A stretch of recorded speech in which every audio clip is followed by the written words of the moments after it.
شرمیلا فاروقی صاحبہ، ایک تو یہ جو میر رضا قتل کیس ہے اس کے اوپر بھی اگر آپ کامنٹ کرنا چاہیں تو ضرور کیجئے گا، اور اس کے ساتھ ساتھ جو آپ لوگوں کا شکوہ ہے اس وقت نون لیگ سے، ایک طرف آپ ان کے اتحادی بھی ہیں لیکن بڑی سخت لینگویج استعمال ہو رہی ہے، دونوں سائیڈ سے الزام لگ رہے ہیں. اس دن ایک پریس کانفرنس ہوئی، آپ بھی اس میں بیٹھی ہوئی تھیں، تو یہ کوئی معاملہ اب سیٹلمنٹ کی طرف جا رہا ہے؟ کیونکہ جو ایوان صدر میں ایک سمری رکی ہوئی تھی ججز کی تعیناتی کی، وہ تو آ گئی ہے، نوٹیفیکیشن ہو گیا ہے، تو کیا چیزیں اب نون لیگ سے آپ کی سیٹل ہو گئی ہیں؟ جی شکریہ کاظمی صاحب. دیکھیے جی، پہلی بات تو یہ ہے کہ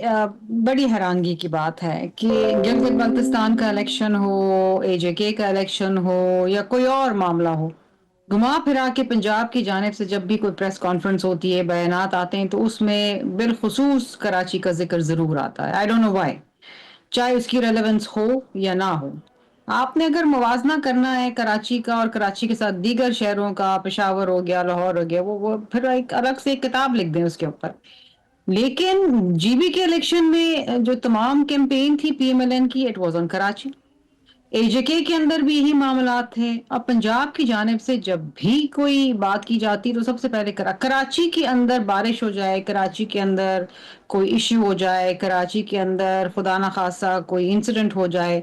تو وہ پنجاب کے لیے ایک بہت بڑا ایک معاملہ بن جاتا ہے اور پوری پریس کانفرنس ہو جاتی ہے اس کے اوپر. دیکھیں نا، اس طرح تو پھر اگر ہم بیٹھ جائیں بات کرنے کے لیے، آپ نے میر رضا کیس کا ذکر کیا، it's a very unfortunate tragic case, اور انفارچونیٹلی ایک اٹاپسی ہوئی، پھر دوسری اٹاپسی ہوئی، اور دونوں بالکل مختلف تھی. بہرحال اب ایک جوڈیشل کمیشن بن گیا ہے اور معاملہ سب جوڈس ہو گیا ہے، تو میں اس کے اوپر زیادہ تبصرہ نہیں کروں گی، لیکن میں ان کے لوائقین کے ساتھ ان کے غم میں، ان کی تکلیف میں شریک ہوں. اور میں سمجھتی ہوں کہ جوڈیشل کمیشن کو ایک بالکل فری اینڈ فیئر طریقے سے معلوم کرنا چاہیے کہ آیا ایگزیکٹلی ہوا کیا تھا. اب تو شاید کیونکہ جو ایم ایل او ہے وہ پہلی اٹاپسی رپورٹ کے اوپر کھڑا ہے، وہ کہتا ہے جی سوسائڈ ہے. جو دوسری اٹاپسی رپورٹ ہے وہ کہتی ہے کہ جی ٹارچر بھی ہوا ہے اور پیچھے سے گولی بھی ماری گئی ہے. تو میں خود اس شش و پنج میں ہوں کہ آخر ہوا کیا ہے اور اس کے پیچھے کن کا ہاتھ تھا. کچھ لوگ یہ کہتے ہیں کہ یہ لڑکا مقروض تھا، کچھ یہ کہتے ہیں کہ کوئی اور ایشوز تھا. تو مناسب نہیں ہے کہ میں اس کے اوپر کوئی حتمی بات کروں، بیکاز مجھے خود حقائق کے بارے میں آپ کی طرح اور باقی قوم کی طرح نہیں معلوم. لیکن اس کے اوپر بھی اس کیس کو لے کے بھی کراچی کو اور پھر پوری سندھ گورنمنٹ کو بڑی اس کی لعنت ملامت کی گئی.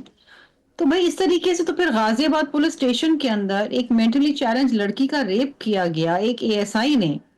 جہاں پر میں آج بھی سن رہی تھی کہ وہاں کی وزیر اعلیٰ بیٹھی تھی اور بڑا اچھا لگا مجھے، انہوں نے کہا کہ جی میرے لیے ریڈ لائن ہے خواتین کے معاملات، ان کی عزت، اور خواتین کے لیے ہم فلاں فلاں فلاں کام کریں. لیکن آپ کی پنجاب پولیس جو محافظ ہوتی ہے لوگوں کی، وہی اگر تھانے کے اندر ایک مینٹلی چائلڈ لڑکی کا ریپ کرے گی تو سب سے پہلے تو ریڈ لائن وہاں سے شروع ہونی چاہیے. پھر اور پولیس اسٹیشن کے اندر دو بہنوں کا ان کی موت ہوتی ہے، پر اسرار موت ہوتی ہے، اور جو ٹاپسی رپورٹ آتی گئی تھی دونوں بہنوں کو ہارٹ اٹیک ہو گیا، جوان لڑکیاں اور ان کو ہارٹ اٹیک ہو گیا. تو یہ بڑی تشویشناک باتیں نا. پھر باتیں کرنے کے لیے انفارچونیٹلی پھر ہم بھی بہت ساری باتیں کر سکتے ہیں اور ہم کریں گے. شرمیلا، ہم جس طرح پہلے بھی بات کر رہے تھے کہ obviously نون لیگ اور اس وقت پیپلز پارٹی کے اندر اختلافات بھی ہیں، اور کچھ اس طرح کی خبریں بھی آ رہی ہیں کہ جو تحریک انصاف آگے احتجاج کرنے جا رہی ہے، ان کی بھی خواہش ہے کہ آپ لوگوں سے بھی بات چیت ہو، آپ لوگوں سے بھی رابطہ ہو. تو آپ کو کوئی ایسی پاسبلٹی نظر آتی ہے؟ کیونکہ میں نے خود سہیل آفریدی صاحب سے پوچھا، ان کا انٹرویو کیا اسی ہفتے، تو ان سے میں نے یہ پوچھا کہ کیا آپ لوگ پیپلز پارٹی کے ساتھ چل سکتے ہیں؟ تو ان کا یہ کہنا تھا کہ اگر پیپلز پارٹی حکومت سے علیحدہ ہوتی ہے تو وائی ناٹ، ہم ان کے ساتھ چل سکتے ہیں. تو آپ کو کوئی ایسی پاسبلٹی نظر آتی ہے کہ چیزیں اس نہج پہ پہنچ گئی ہیں کہ جہاں پہ آپ نون لیگ والوں کو خیر بات کہہ دیں اور حکومت سے علیحدہ ہو جائیں؟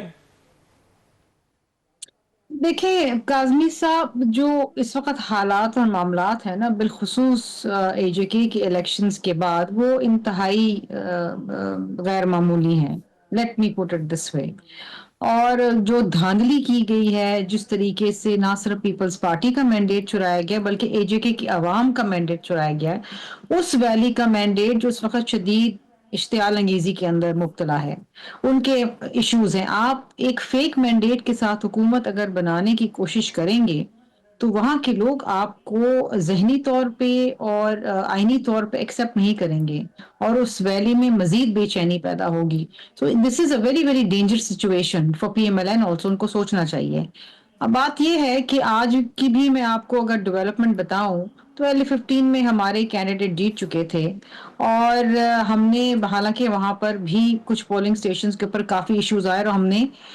یہ 10 تاریخ کو ہی ڈیورنگ پولنگ ہم نے وہ الیکشن کمیشن کے سامنے جمع کرایا، اور ہم نے جن پولنگ سٹیشنز کے اوپر ری پولنگ کے لیے کہا تھا وہ ایکسیپٹ نہیں ہوئی، لیکن جو پی ایم ایل این نے جن پولنگ سٹیشنز کے اوپر ری پولنگ کے لیے کہا وہ ایکسیپٹ ہو گئی. تو یہ ایک بڑی تشویشناک بات ہے کہ کس طریقے سے گٹھ جوڑ چل رہا ہے. اب بات یہ ہے کہ اس سچویشن کے اندر تو میں سمجھتی ہوں کہ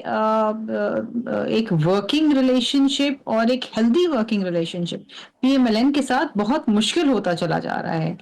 آگے جا کے کیا ہوتا ہے یہ تو ظاہری بات ہے کہ پارٹی کی قیادت پھر بیٹھ کے اس کے اوپر فیصلہ کرے گی، لیکن اس وقت as of today as I speak things are extremely fluid. اور جہاں جی تک اتحاد یا الائنس کی بات ہے پی ٹی آئی یا دیگر جماعتوں کے ساتھ، تو دیکھیے وہ تو وقت، حالات، معاملات اور سچویشن دیکھ کے میں آگے کا کچھ نہیں کہہ سکتی کہ کیا ہو، کیونکہ جہاں تک پیپلز پارٹی کا تعلق ہے، ہم 2024 کے الیکشنز کے بعد بھی بڑے واضح طور پہ ہم نے کہا تھا کہ we open to discussion with all political parties. تو اگر ملک کے مفاد میں ہوا اور جمہوری عمل کو جاری اور ساری رکھنے کے لیے ہوا تو بہت سی چیزیں ہو سکتی. 1300 بچے غذائی قلت کی وجہ سے ہر روزانہ کی بنیاد پہ 1300 بچے پاکستان میں غذائی قلت کی وجہ سے وفات پا جاتے ہیں. یہ سچویشن اور یہ جو فگرز ہیں یہ بڑے اعداد و شمار بڑے الارمنگ قسم کے ہیں، اور یہ ملک کا جو وزیر صحت ہے وہ یہ کہہ رہا ہے. اچھا شرمیلا صاحبہ، یہ جب سسٹم کے فیلئر کی بات ہوتی ہے، محسن نقوی صاحب نے کہا بہت سارے لوگوں کو اچھا نہیں لگا، لیکن جب ایک وفاقی وزیر یہ کہہ رہا ہے کہ 1300 بچے ہمارے روز اس لیے فوت ہو جاتے ہیں کیونکہ ہم ان کو مناسب خوراک نہیں دے سکتے، تو پھر تو یہ سسٹم فیل کر رہا ہے نا اپنی آبادی کو. دیکھیں جی، یہ بڑی لمبی ڈسکشن ہے کاظمی صاحب، اور کسی ایک شعبے کو لے کے آپ اگر کہیں سسٹم فیل ہو گیا اور سسٹم کو ریپ اپ کر دے تو پھر نیا سسٹم بتائیں نا کہ کون سا ایسا سسٹم لایا جائے یا کون سا ایسا سسٹم ورکبل ہے جو عوام کو ڈیلیور کرے. اب اگر آپ ایچ آئی وی کے کیسز کے حوالے سے ہی دیکھ لیں تو پاکستان کے اندر اب یہ ایک ایپیڈیمک بننے کی شکل اختیار کر رہا ہے، اور جو 4-5 سال کے بچے ہیں وہ یوز سرنجز اور خراب سرنجز کی وجہ سے ان میں ایچ آئی وی پھیل رہا ہے. تو اگین سسٹم پھر یہاں پر بھی ناکام رہا ہے اپنے بچوں کو محفوظ کرنے کے لیے. اسی طریقے سے جب آپ کا آئین تحفظ نہیں دے پایا پاکستان میں جمہوری عمل کو، اور ایک ڈکٹیٹرز آ کے بیٹھے اور جمہوری عمل کو اس کو غصب کر کے اقتدار کے اوپر قابض ہو گئے، تو جب بھی سسٹم فیل ہوا تھا نا، تو سسٹم تو بارہا ہر دور کے اندر فیل ہوتا رہا. اب اگر آپ نے بات کرنی ہے کہ لوگوں کی سروس ڈیلیوری کیسے بہتر ہونی ہے، تو پھر یہ جو بات کی جا رہی ہے ایڈمنسٹریٹو یونٹس کی، نئے صوبوں کی، تو پھر یہ تو پھر سیاسی بات ہوئی. جغرافیکلی آپ 4 صوبوں کے 8 بنا دیں، 10 بنا دیں، تو اس سے گورننس بہتر نہیں ہوگی، اس سے شاید گورننس اور مزید خراب ہو جائے گی، بیکاز نئے صوبے بنتے ہیں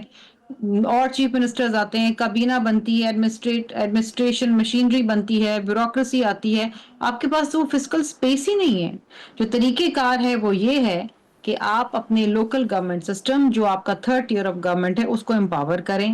اس میں لوگوں کو براہ راست سروس ڈیلیوری کے مواقع دیں. اب اگر آپ پاکستان کا حوالہ لے لیں تو پھر آپ پنجاب میں دیکھیں نا کہ 2021 کے بعد سے لے کر 5 سال ہو گئے ہیں، لوکل گورنمنٹ سسٹم ہی نہیں آیا. بار جی بار جو ہے پنجاب گورنمنٹ جو ہے وہ اس کو ڈیلے کر لیتی ہے، کوئی نہ کوئی بہانے ہیلے کر کے ڈیلے کر لیتی ہے، الیکشنز نہیں بننے دے رہی نا، کیونکہ اقتدار اور پاور سینٹر انہوں نے اپنی پروونشل گورنمنٹ کو رکھنا ہے. تو یہ ایشوز ہیں. سسٹم کو آپ آئین کے تحت پہلے پورا امپلیمنٹ تو کریں، اور اس کے اندر اگر جہاں آپ کو لوپ ہولز ٹھیک نظر ہے. آتے ہیں ان کو کلب کریں، ان کو بہتر کریں.